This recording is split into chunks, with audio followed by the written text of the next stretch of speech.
Hi guys! Saglit, ang gulo! Tayo today ay magta-tidy up and magre-reorganize ng kitchen. Ngayon ko lang mapapakita sa inyo ang kitchen area dito sa bagong place. Ngayon ko pa talaga siya papakita kung saan parang magulo siya. Medyo nag-a-adjust ako sa schedule. Nag-start na ako ng 9 to 5 na work. Di na ako pure na nag-YouTube or nagko-content creation. Catch up tayo ng kahit paano habang nagiging productive yung araw. Kasi konti lang yung time ko na nasa bahay recently pagka-uwi, gabi na. Ang highlight ng vlog na to is magki-clean, magta-tidy up at mag-reorganize tayo ng kitchen area. Hindi siya ganun kalala, pero gusto ko yung isama sa pag-aayos. And para lang din makita nyo kahit paano yung kitchen area dito sa bagong place. 4 months na akong nandito sa bagong place. Ay magka-5 na actually this month. So, ang tagal na din namin nakapag-stay dito. Autumn, girly! Ito po ang ating tumbok. Ito guys, ang light dito sa kitchen area paggabi. Ang cute nito. Ganyan siya. Mini lights lang kami. Anyway, let's tidy up guys. Ang dami kong daldal. So, hindi naman sobrang lala ng kitchen. Sometimes, nakakalimutan mong i-maintain yung mga gantong lugar. Lalo na yung kitchen area. Sila ang pinaka-importante dahil dyan ka nagluluto, dyan ka nagpiprep ng food. Tingnan nyo muna yung bago kong tumbler. May pure black sila. Meron ding pink, may silver. Pero yung black yung kinuha ko. May touch of pink yung keychain niya. Pero okay lang. Tapos may hawak ka ng ganyan. Tapos pwede mo ding i-cover ito. Yung lagayan ko ng coffee, wala siyang takip. Eh since may work na nga, nagbabaon ako ng coffee para hindi matapon. Dalawa lang ang tumblers ko guys. Ito, yung regalo ni Lance, galing sa Stanley. Dala-dala ko din to lagi. And ito. I-reorganize natin itong mga cabinets. Ito din pala dito sa bagong lugar. Sobrang daming cabinets. As in, hindi namin napuno lahat ng cabinets but hindi din invitation para i-fill in yun.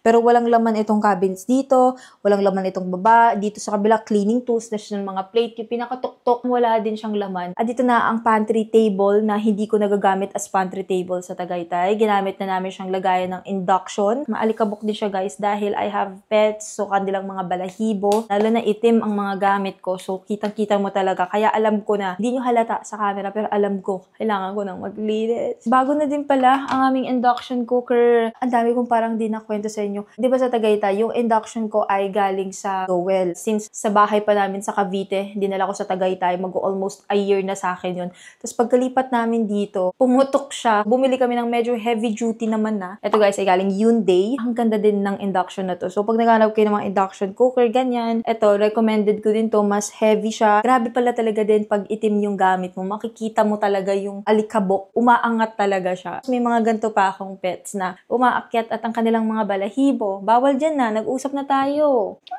Ay, my girl. Baby yan. Baby yung girly na yan. Girly na yan. Girly na yan. Nagsasalita siya. Okay, bye, my girl. Yun din pala, kahit na akala mo, iiwanan mo yung cabinets na naka-close, okay na silang hindi linisan lagi. Always kang mag-maintain. Walang gagawa niyan para sa'yo. Nalinis na ni Lance yung sink kasi meron kaming device na ginagamit pero i-clean pa din natin siya. Again, ito yung device na gagamitin natin para i-clean itong sink. Kakabit mo lang ng ganito. May adjustment yan yung bilis niya din. Pati itong mismong dish rack. Sinabi ko yan sa inyo before na nililinis din yan. Mga basahan guys. Oven mitts. Regularly lilinisin. Ito yung mga pinapampunas sa plates para matuyo tapos lalagay sa cabinet. Kung sila yung mas importanteng nilinisin. Andito yung iba.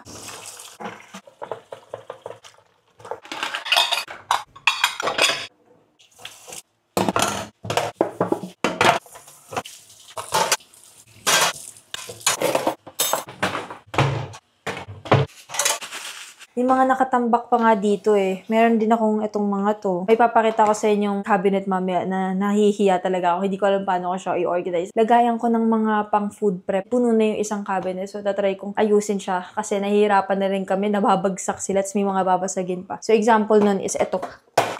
Example nun guys ay ito. Ito din, hindi ko pa napakita sa inyo. Meron na akong food or vegetable and fruit cutter. Isa sa mga nagpadali din ng aming food prep. Ayan, available din to online. Lagi ko yung link sa description box. So may mga iba't iba siyang mga cutters. Mas mapapadali yung pag-cut mo. Lalo na kunyari, kailangan ng madamihang carrots, mabilis lang. Tapos ito may mga gatong slicer. Need ko din hanapan kung saan ko to i-organize. Huwag niyong kalimutang linisan ng mga ganito nyo. Sila na yung nag-hold ng plates na malinis. So dapat sila din exactly ay malinis.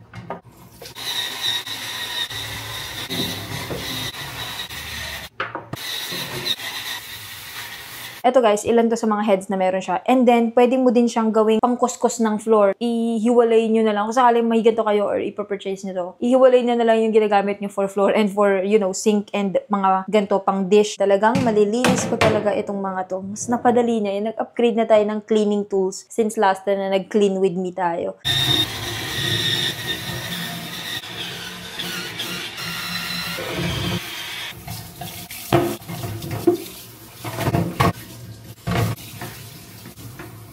Papatuyuin lang natin siya ng konti dahil wala akong space dito sa sink. Diyan na naman si Autumn. Si Autumn talaga guys ang main ko na fan pagka nag-aayos ng mga gantong bagay. Yan talaga ang laging nanonood sa akin. Akyat na siya. There you go. Hi my girl. O ayan, you're free na. I think okay na yan. Huwag mo na dilaan. Ayan na nga, sabi ko sa inyo, dinidilaan niya eh. Pag naabot mo yan, lagot tayo. Air dry ko yan ng konti. Babalikan natin yung sink. Pero itutuloy natin itong pantry table. Say hi Rodem, my girl. Natutulog si Cloud.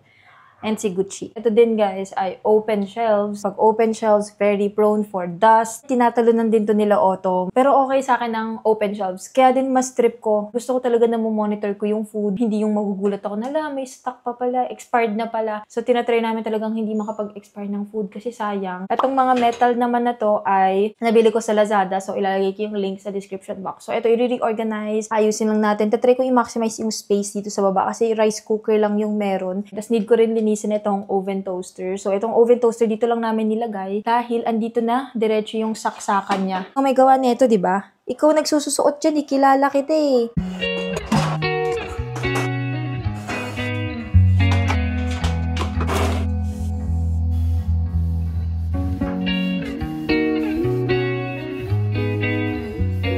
Girly! Oh my God! Come here. Naging nakatitig sa ginagawa ko. Kailangan daw siya i-involve. Dapat talaga magluluto din tayo ng laing. Pero I think mamaya guys, tingnan ko kung carry pa ng energy ko kasi pag nagwa-vlog talaga ako, tumatagal yung tinatapos ko kasi dinadaldal ko kayo. Punasan nyo rin yung mga ganito nyo, mga alikabok, syempre. Saglit lang, girly. May alikabok na ulit yan. Paano tayo matatapos dyan kung ikaw lagi ay maglalaro ulit? Kasi nag-isip ako, magluluto ba ako or i-organize at lilinisin natin kung saan ako magluluto? So naisip kong i-prioritize na linisin na lang muna bago magluto. Tignan nyo, open na yung shelves. Nakakalimutan kong bumili na kami ng salt. Dodoble, imbis na maalat mo yung budget mo sa salt na to sa ibang bagay, na doble siya tuloy. Open shelves na yan, nakakalimutan ko pa din. Nasa sa inyo talaga yan kung paano nyo i-organize yung gamit nyo na magiging effective siya. Kasi hindi lahat nag-work sa kahit na sino. Yung iba gusto nila nasa cabinets, nakatago, tapos naaalala pa rin nila. Sa akin kasi, parang kailangan ko siyang makita para maalala kong meron. Iba't iba ang makinarya ng utak natin. Para sa laing. Sana makapagluto ako. Baka yun ang gawin kong dinner mamaya. Nakita ko din, nilalagyan nila ng black bean garlic sauce. O, eto, unopened pa kasi nga plano ko yan.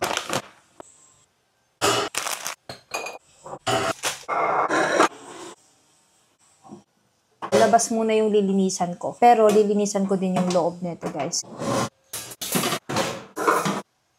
Nakuha namin to sa Mama Lu's David's Hot Honey. Masarap din ito.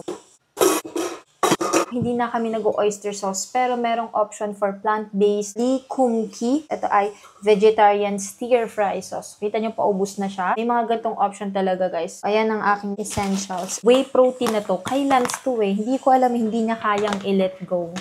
And then, syempre, ang aking oat side. Ayan. Actually, paubos na rin to. Sa tingin ko talaga mag-grocery kami mamaya.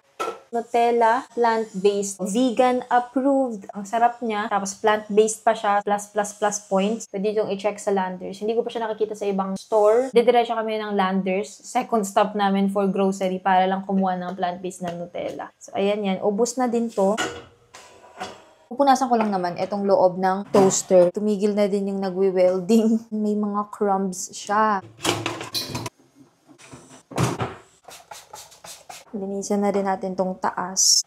Balik na tayo sa sink area para okay na to. Tapos mag-start na tayo din sa floor. Iwawalisan ko pa. Wait nga lang, overwhelmed na naman ako.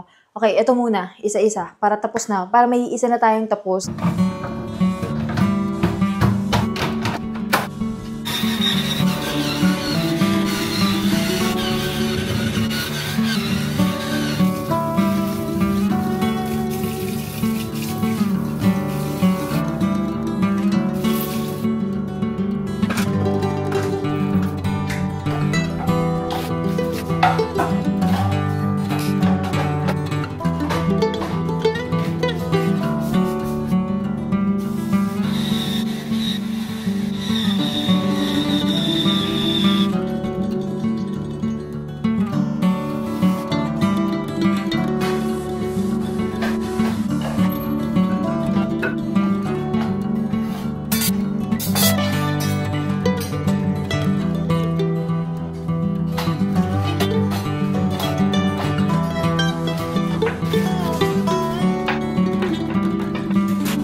ang favorite spot ni Autumn. Natutulog lang yan siya dyan sa gilid pag naghuhugas, pag nagluluto. Gusto niya tong side na to. Kahit nagaano siya kalaki, pinapasok niya pa rin talaga to para magtago dyan. Tignan mo naman to. Ouch! Puro balahibo mo na to. Sasabihin nila that ang cats hindi pwede sa countertop. Pero kayo, sobrang free will na. Gusto ko na ipakita sa inyo si Autumn. Napaka-cute. Dahil pa naman nagja-judge pag kunyari yung pusa hinahayaan sa countertop. Eh wala, hinahayaan namin sila. It's fine. Gusto ko lagi silang makulit. Ayaw ko silang tahimik. Kasi pag nanahimik ang pusa or medyo always na nakahiga, natutulog, ay nako, dun ka mas kakabahan guys. Pag tumahimik yung pusa tapos hindi siya nagliligalig, baka may nararamdaman siya sa insides niya. May masama yung pakiramdam niya. Eh alam mo naman, ang cats ay marunong sila magtago pag may masakit sa kanila. So, okay sa akin. Ganyan sila kakulit. Ma'am! Autumn! Ay, nako. Kakainis. Puro alikabok mo na dito. Come here. Later na. Be kind. Girly na yan. Dalanada. Girly na yan. Dalalaya. Girly na yan.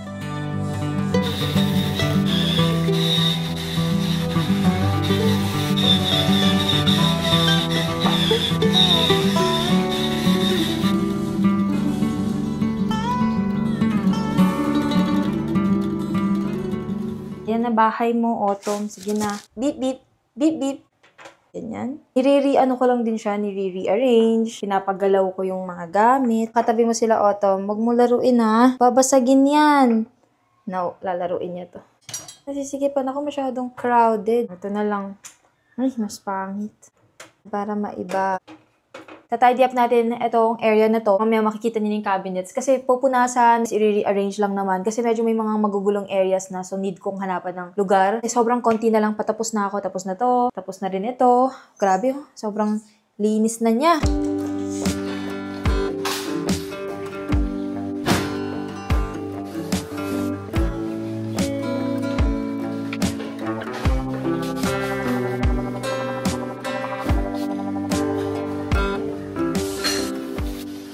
Angle na to. Tapos na tayo sa countertop. Natutulog pa rin si Autumn. Tapos na tayo sa, tawag dito, bar counter. Ito ang plano kong ilagay sa pinakaibaba. So, ang bala kong ilagay dito ay ang mga ibang pang food prep na container. Hindi nyo pa kasi nakikita kung gaano kalala yung mga lagay ng mga food prep. Kasi nasa cabinets pa siya. Mamaya nyo makikita. Pero ito nga ay plano kong ilagay dito sa baba. Kasi mas accessible. Ita-transfer ko na muna to. Ito guys ay food ni Chichi. Lagayan siya actually ng rice. Pero ginawa kong lagayan ng for Chichi. Sabi daw nila, wag mo daw ililipat yung dog food directly sa ibang container. Dapat nandun pa rin siya sa plastic kung saan siya nanggaling. Basta may meaning. Nakalimutan ko na kung ano. Basta daw, wag daw directly. So, ang ginagawa namin, ayan yung lagayan ni Gucci.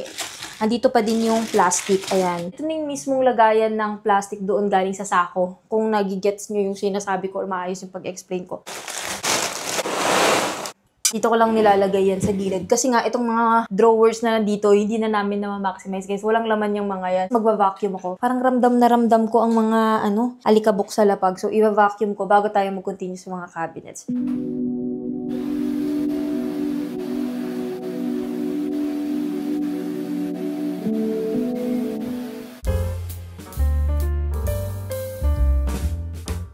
Okay, so before tayo mag-continue sa vlog, magkakaroon tayo ng quick haul. At ito guys ay mga bago kong nakuhang hair tools and beauty tools from Shein. Ilalagay yung lahat ng links, SKU, search IDs sa description box so you can check it out. Pero ang tagal na actually na itong nandito sa akin. Ngayon lang ako nagkaroon ng time para i-share sa inyo. Pero napakita ko na ito sa Instagram. So kung pina-follow na ako sa Instagram, for sure nakita nyo na to dahil in-unbox ko sila doon. Itong part na to is magkakaroon din tayo ng giveaway. So yung dalawa sa nakuha ko dito ay ipapag-giveaway ko. And pambawi ko din to kasi ngayon lang ulit ako, I think nakapag-film. Na-miss ko actually mag-film. Meron din akong coupon code and search code na pwede nyo gamitin kung sakaling gusto nyo mag-avail. Quick lang naman to. Unahin natin dito sa bago kong hairbrush. Hindi lang siya literal na pang suklay talaga ng buhok kasi meron siyang pwede mong lagyan ng kung ano yung pang hair treatment mo, hair oil. Habang nagsusuklay ka, equally niyang malalagay sa hair mo. Meron siyang on dito, blue, red. May meaning yung red and blue. Di ko na alam kung ano. Pero nandun yan sa link guys. Pwede nyo tignan. pinaka-gusto ko dito talaga is yung nagva-vibrate siya kasi nakaka-massage siya ng hair, nakaka-relax siya. Lalo na ako na tinatamad laging magsuklay kasi nasasaktan ako guys, yung buhok ko sabog-sabog siya tapos medyo kulot nga ako. Lalo na pag tuyo na. So after maligo yan, diretso agad susuklayan ko siya. Na-adjust din yung kanyang vibration. So depende ko ano yung magiging trip nyo. Another hair tool. And gandang-ganda ako dito kasi siya lang ang may sariling lagayan na ganito. Ang rotation niya naman is hindi vibration pero umiikot siya. Iba naman yung klaseng relaxation or massage niya sa hair. Ang katamtaman lang, itong sobrang bagal, tapos itong mabilis. Actually, ginamit ko na siya after ko maligo one time. Nakaka-relax talaga siya ng ulo. Lalo na pag kunyari, meron akong massaging tool ginagamit pag naliligo ako, nagsi-self-care ako. Pero hindi siya yung gumagalaw ng kusa, yung binamassage ko na ganun. Pinakita ko na yun sa inyo before. Pero ito, ayan lang, isang ganun mo lang siya na ang iikot para sa'yo. Kailangan ko to sa mga araw na gusto ko lang talagang mag-relax at magti-take ng time para mag-self-care at maligo. Ang ganda ng material na ginamit nila, tas heavy talaga siya. So, itong next naman, actually, isa din to guys, sa talagang sabi ko, gusto ko na talagang i-film para mapakita ko na at magamit ko na siya. Facial tool siya, beauty tool. Actually guys, ang dami ko na nakuha sa Shein. Hanggang ngayon ginagamit ko pa din yung mga pinakita ko sa inyo before nung nasa Tagaytay pa lang ako, yung mga pang ganun, na mga metal. Ito ang wala ako. Yung kasing mga meron ako ngayon, pang after mong mag-skincare. Ito, kumuha ako ng pwede kong gamitin pang cleanse talaga. Ito ang kasama niyang mga heads. So, meron siyang 4. Yung 3 dito ay pwede mong gamitin gamit yung facial wash mo. Yung mga nakuha ko sa Shein before is after na ng paghilamos. So, yung skincare na part. So, yun yung kulang ko, yung habang nandun ka at nagbabasa ng face, wala akong tool para mas ma-cleanse yung aking mukha. So, naghanap ako this time sa Shein. Ayan siya. And ito muna yung kanyang body. So, pag kunyari kailangan mo sa CR or may area ka sa CR, pwede na siya doon na nakalagay. Ayan yung parang handle niya kung saan ikakabit natin yung head. Yung unang papakita kong head na kasama is ganito siya. Malambot ang kanyang bristles. Huwag kayong mag-aalala. Hindi siya abrasive or hindi siya malakas sa face. Ikakabit mo ng ganyan. Tapos, kiklik lang natin. Ayan na siya. So, pwede mo nang gamitin. Hindi mo na need mag-exert ng effort siya nang iikot para sa'yo. Ganyan-ganyan ka na lang. May dalawang mode. Isang sakto, tapos isang mabilis. Iba naman tong head na to. Medyo mandun siya sa pang cleanse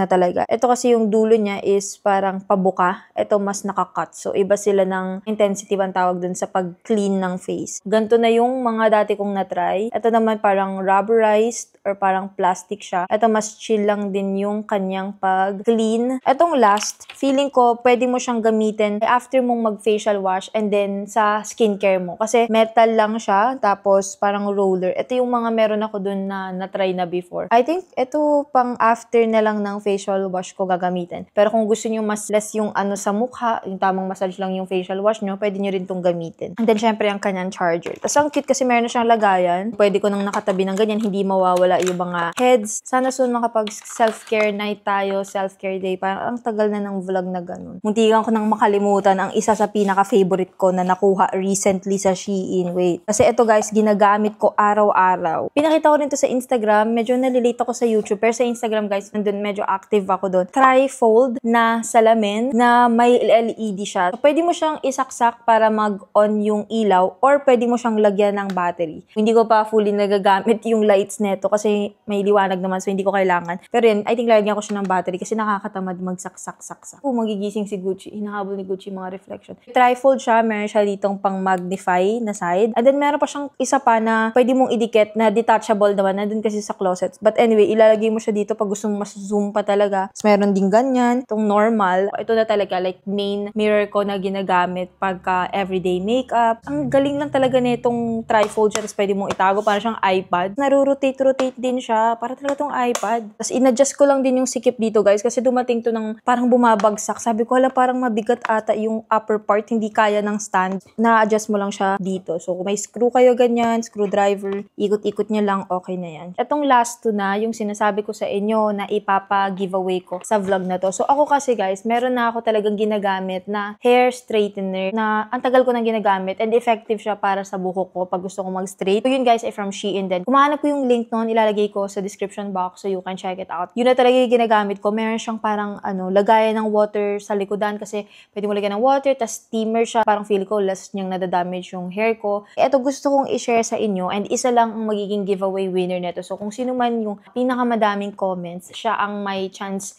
na manalo ng giveaway na to. And kung nakita ko na parang active siya sa mga social media or sa comments, ganyan. Pero ito guys ay mga wireless na straightener. Two kinds sila. Ngayon lang nakakita ng rechargeable or parang handy na straightener, and perfect ito sa mga on the go since sobrang liit lang niya talaga. So ganito lang siya kaliit. Itong straightener na to is comb. Meron siyang levels, may 160 na heat, 180 hanggang 200 yung heat niya. You need mo munang iwanan for a sec bago siya uminit. Hindi siya yung pagka-open mainit na kaagad. I-charge mo lang siya. Ito guys ay kasya sa mga tote bag talaga. Kung sakaling nagmamadali kayo, ganyan, kailangan yung mag-straight ng hair, like on the way papunta sa work or on the way papunta sa kailangan yung puntahan. Yun nga lang, medyo heavy siya kasi nga ito guys ay hair tool. May kasama na siyang ganyan, may clip at charger syempre. Ito, nagamit ko to, pero bago ko i-ship sa inyo, syempre lilinisan ko, pupunasan ko. Pero nagamit ko lang siya for Instagram reel, pero hindi ko to ginagamit araw-araw. Nakakuha na ako ng ganito before sa Shein, pero hindi siya wireless or hindi siya rechargeable. Need mo siyang isaksak. Ni-let go ko na rin siya kasi hindi niya kaya masyado i-straight yung buhok ko. And alam niyo naman, medyo makapal yung buhok ko, so kailangan ko ng intense kahit papaano na device. So ito kunyari, manipis yung hair nyo, medyo wavy ng konti, gusto niya i-straighten. Next naman, ito is different kind naman ito, pero wireless straightener din siya. Yung design nito mas malapit sa talagang straightener. So ganito siya. Portable again or handy pa din. Kasya din to sa bag na ginagamit ko. So may pindutan siya na on and off. Ito naman nagsisimula ng 140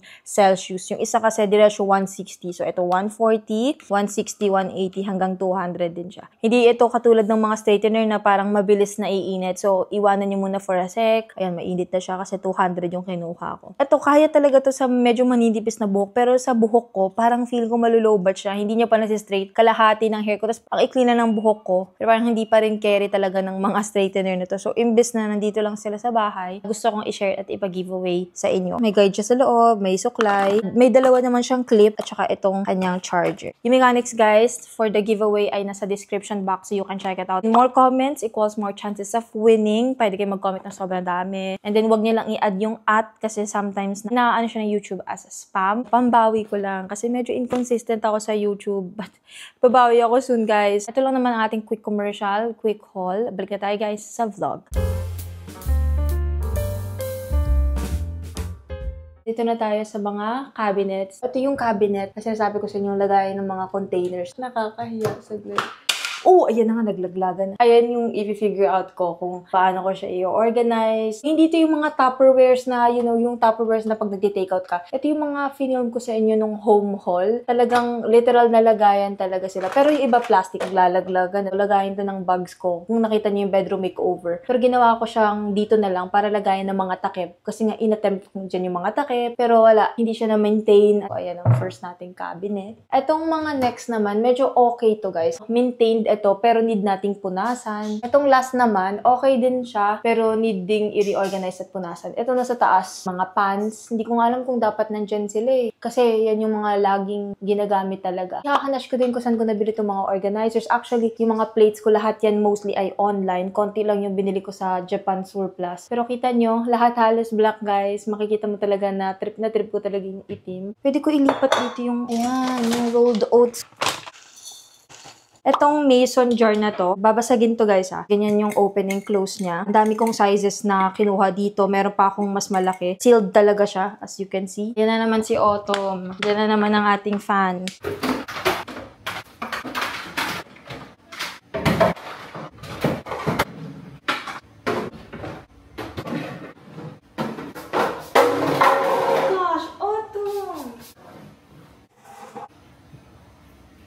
First time niya lang makaakyat dito. Lagi silang sumisili pag binubuksan ko tong cabinet. Ito kasi yung mga prone talagang gumulo. Kami din yung nahihirapan sa kung paano namin inorganize. Organize siya pero mahirap siyang parang i-navigate. Kaya in the end, tinatamad na kami kunin tapos magiging magulo ulit. Iniisip ko yung way na madali lang para sa amin and hindi siya gugulo agad. Ilalagay ko dito yung mga most used. Pwede mo lagyan ng peanuts, ganyan. Ilalagay ko yung link nila sa description box. Basta ganyan siya. Tatakpan na natin sila guys. Nakakatamad hanapin yung mga takip. Hindi ko alam kung kayo din, pero ako tinatamad ako. Galing siyang urban kitchen. Meron silang mga rectangular, mga ganto. And then ito yung mga unang mga binili ko bago ako mag-move out na I thought ganito kadami dapat yung food prep. Hindi pa ako masyadong maalam dati na dapat maliliit lang pala ang food prep mo, kanyan lang kasi hindi siya pwedeng labas-pasok ng ref, babawasan mo, dapat nakastore sila ng maayos. O yun, kaya hindi ko na ito masyado nagagamit. Pero ikikip natin, kunyari mga big meal na need ilagay sa ref, kaya hindi ko ito ilalet ko. Ito ang food prep ko dati, biruin nyo. Tapos ngayon ganito na lang kaliliit. Kasi nga nakita ko na dati hindi madami. Tapos ang ginagawa ko, hinahati ko lang. Pero kasi before, sa bahay lang ako. Ito kasi binabaon ko na para mas maglalast yung food. Huy, si Otto! Si Otto! Oh my gosh!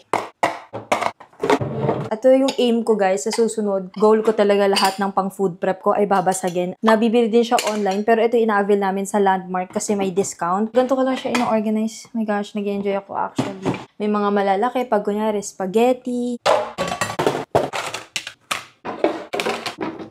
Ito pala guys, lagayan siya ng mga anek-anek sa ref. Meron siyang mga ganto, kasi pang fruits or veggies siya. Dito ko na lang ilalagay sa loob yung mga takip. I-make use natin siya, kasi ito yung mga laging nalalaglag. Yung mga lagayan namin, meron silang parang rubber. Dapat, pag hinuhugasan mo, syempre dapat ito din nakahugas. So, in the end, pagka itatabi mo na siya, hiwalay-hiwalay sila. So, ito, bala ko na lang siyang ihang. Ganyan ko na lang siguro ihahang. Pag nakakuha ko na isa pa guys, ipag-ihiwalay ko yung malalaki sa mga maliliit. O-organize natin dito again yung mga takip kasi mas may space na.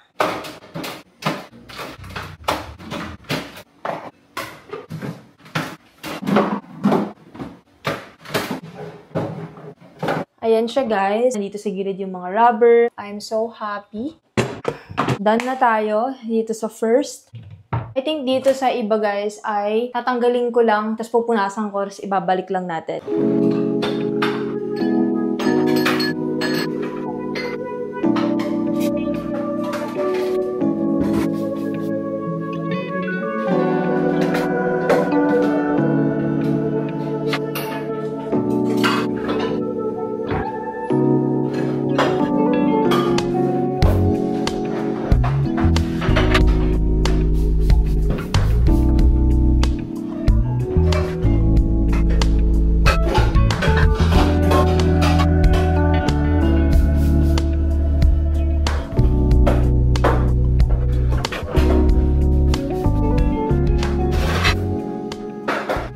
We're done na dito sa area na to. And tinignan ko yung mga footages kanina. Grabe guys. Sobrang dami ko palang balahibo. Nila Autumn, nila Gucci. Ang lala talaga. Ayun lang muna for now. Babalikan ko kayo guys sa susunod na mga araw. Medyo tired na ako. May pasok pa bukas. Pero I can do this. We can do this guys. Laban lang. Ayun lang muna for now.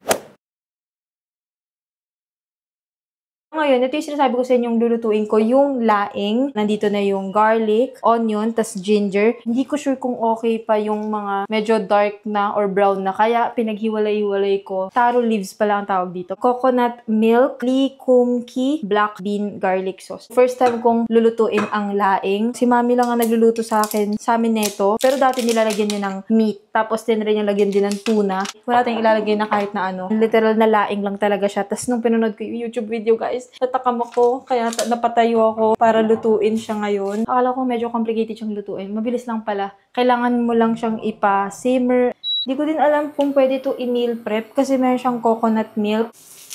Time na para sa ating black bean garlic sauce. Nilagay nyo this 2 tablespoons. So, ganun lang din ang gagawin ko. Dapat lalagay is siling labuyo. Pero nung pumunta kami sa supermarket, wala kaming nakita. Kaya ang ilalagay natin ay chili flakes at cayenne powder. Depende sa'yo yung spice. Kasi medyo may anghang ng konti guys. Ang laing coconut milk. Parang ang dami ata. Parang feeling ko malulunod yung taro leaves. Tikman ko lang. Parang lasang gatas lang to. Dadagdagan natin ng black bean curd. Pang-apat ko na tablespoon to. Ayoko na dagdagan. Baka mag-iba na yung lasa niya. Hindi na ako nag-follow sa measurement nung pinanood ko. Pero ito daw, ilalagay mo lang daw ng dahan-dahan. Ilo-low heat natin. Dahan-dahan lang daw. Hindi daw pwedeng i-disturb ang mga taro leaves. Ayoko talaga mag-fail to guys. Okay, iwanan na muna natin ulit. I need to have patience. Medyo umo-okay yung amoy niya. Ito yung amoy ng laing. Kasi hindi niyo pa nakikita si Cloud. Andito siya. Okay lang. Oh my goodness, Chloe. This is Cloud. After nito, puro na naman, alam niyo, binalikan ko yung footages last time. Puno yung damit ko ng balahibo nila. So, pagpasensyahan niyo na. Kasi ganito yan. Ito yung mga balahibo nila. Mga puti pa, tapos mga itim yung gamit ko. Cloud! Ito talaga, hindi siya mahilig magpakarga. Kung bata pa siya, yan ang ginagawa ko sa kanya. Kargahin yan lagi. Natutulog pa yan sa lap ko. So, ngayong tumanda na, ayaw na magpalambing. Nandito na ang ating food. Ngayon, titikman ko lang. Sana okay ang lasa nito. Ito na rin ang ating rice. Medyo na siya sa maalat na side. Nanunuot yung garlic sauce sa susunod. Alam ko nang hindi ko gagawing OA yung paglagay. Magkaroon lang ng patience. Fail yung first ko na attempt. Pero, it's fine.